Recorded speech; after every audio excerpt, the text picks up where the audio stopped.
Hi, my name is Dawn and I work at the Saskatoon Public Library. I'm here today on Treaty 6 land, homeland of the Métis, at the beautiful Petrofka Orchards. And I'm here today because we're going to be talking about fall. And we're also going to talk a little bit about biodiversity because it's Biodiversity Week. But we'll start with our book today called Bella's Fall Coat.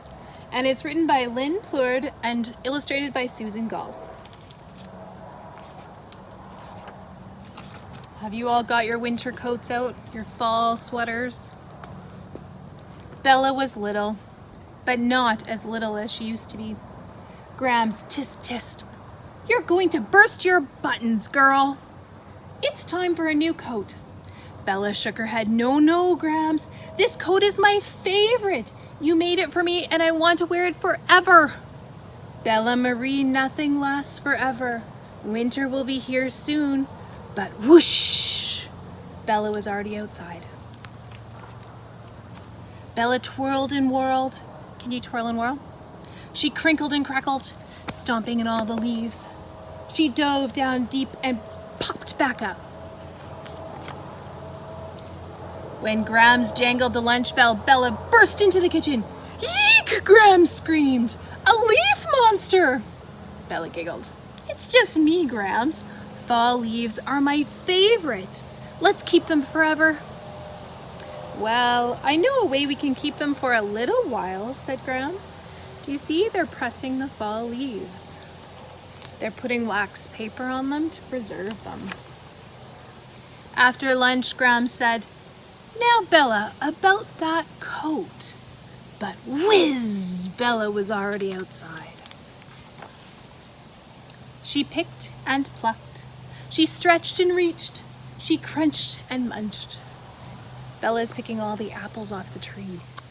Do you love apples? I love apples. Grams, my coat has big pockets, enough for a whole tree of apples, said Bella. Can we make apple pie? My favorite? Said Grams. I'm sure we can make something with these. After supper, with warm apple tarts for dessert, Grams tried once more. Your coat, Bella, but zoom! Bella was already outside.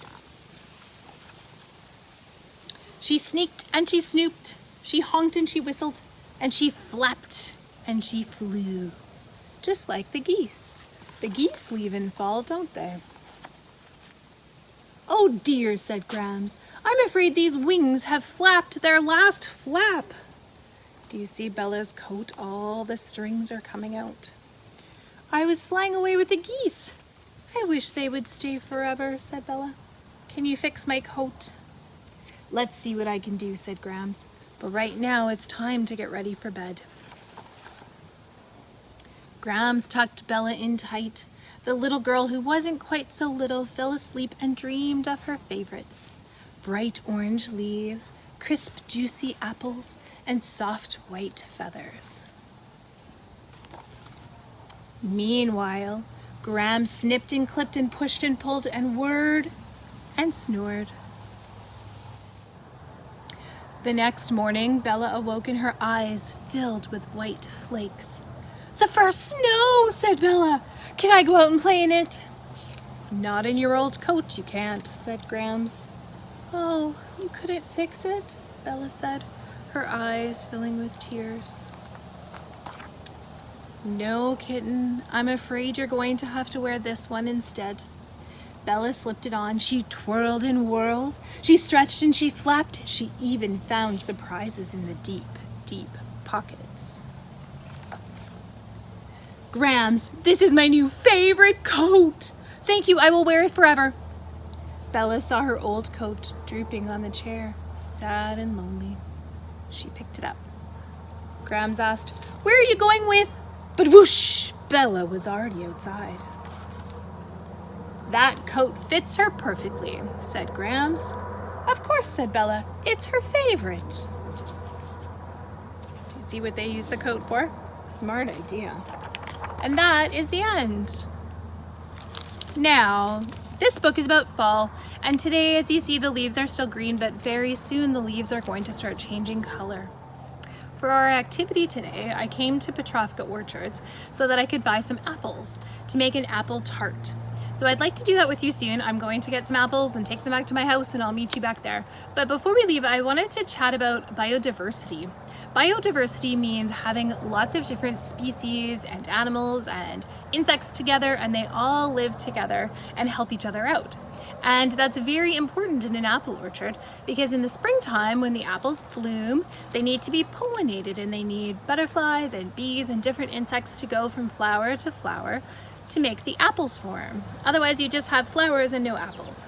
And then later in the season you need birds, and the birds will live in the trees and they'll eat all the insects, especially wasps. Wasps aren't my favorite. And so it's very important to have a whole bunch of different plants because they attract all of the insects and the birds to live here, and they also help the plants that we like the apple trees, to be able to produce fruit.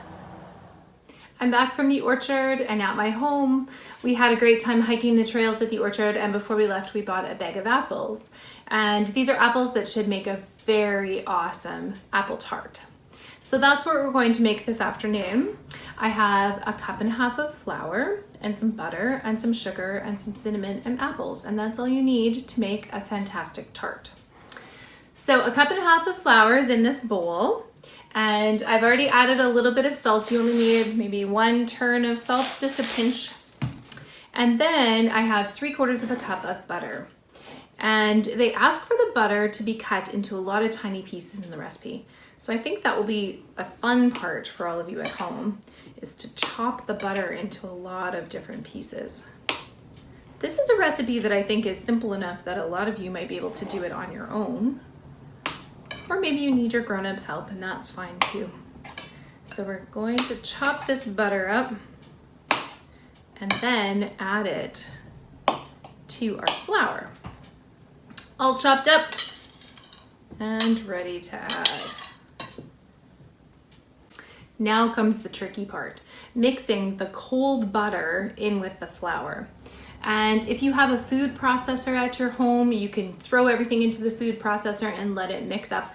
But lots of people don't have food processors, and sometimes I'm too lazy to get mine. So I just use a fork sometimes, and you kind of just mash the butter into the flour. And what happens is it gets mixed together, but it gets very crumbly. And having those crumbles, those little chunks of butter mixed with the flour, when you put the dough into the oven, those little butter chunks melt and leave little pockets in the dough, and that's what makes your dough so flaky. So take some time and just mash this together until it turns into little tiny crumbs. Okay, I think it's good. I'm not sure if you can see, but it's a little bit crumbly. All the butter is mixed in. There's a few little bit larger, just like tiny pea-sized chunks, and that's okay.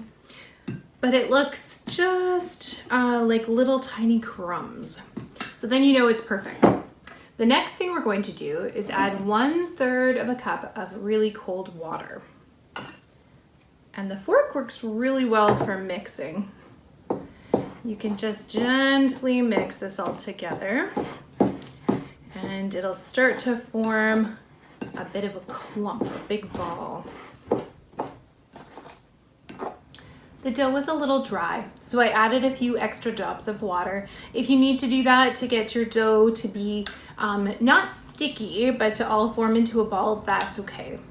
And you can just add a few drops of water into the flour that's not mixed in, and then it will mix in properly. Okay, so we have a cookie sheet with no edges on it and a piece of parchment paper. And I'm going to drop the dough onto this parchment paper.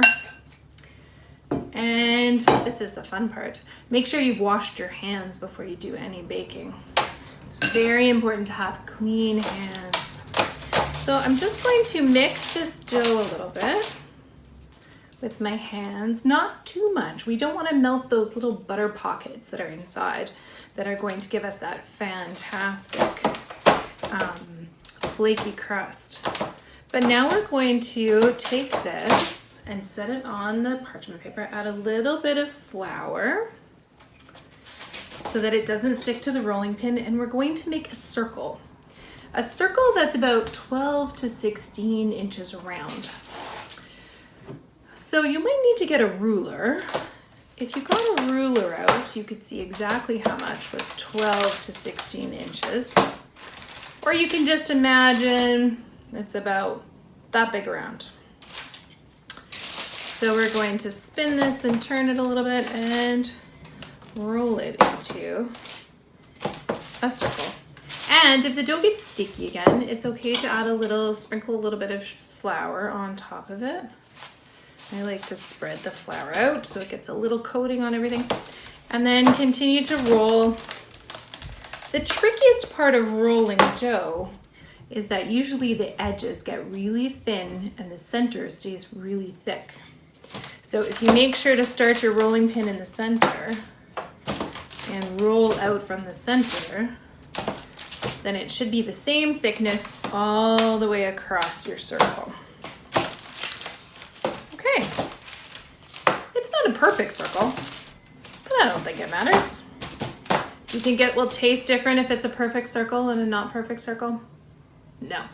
The dough is all made, and now it's time to prepare the apples to go onto our tart.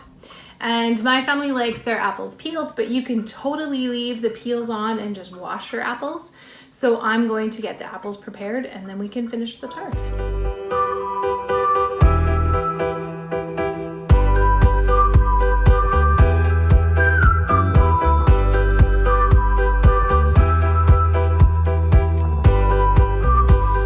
We're back and we're almost ready to assemble our tart. In this little bowl, I've put 2 tablespoons of sugar, 1 tablespoon of flour, and a little bit of cinnamon.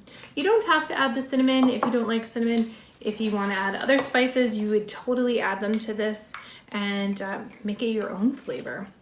We're going to take this and sprinkle it over our crust for our tart. And when this is done, we're going to add our apples on top. We don't want to sprinkle it right close to the edge because we're going to be rolling the edge up to make sure that all the apples and all the juice from the apples stays inside of our tart and doesn't spill out onto the parchment paper. All right, I think that's about it. I'm just going to spread it out a little bit with my measuring spoon because that's what I have in my hand. Ooh, it smells delicious already. Okay, now we're going to start putting the apples on.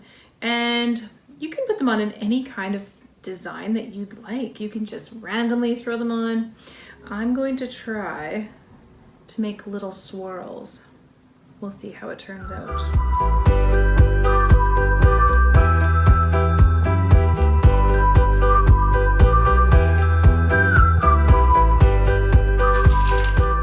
The final stages of putting everything together. So the next step will be to roll the edges, and you can do this any way that you'd like to.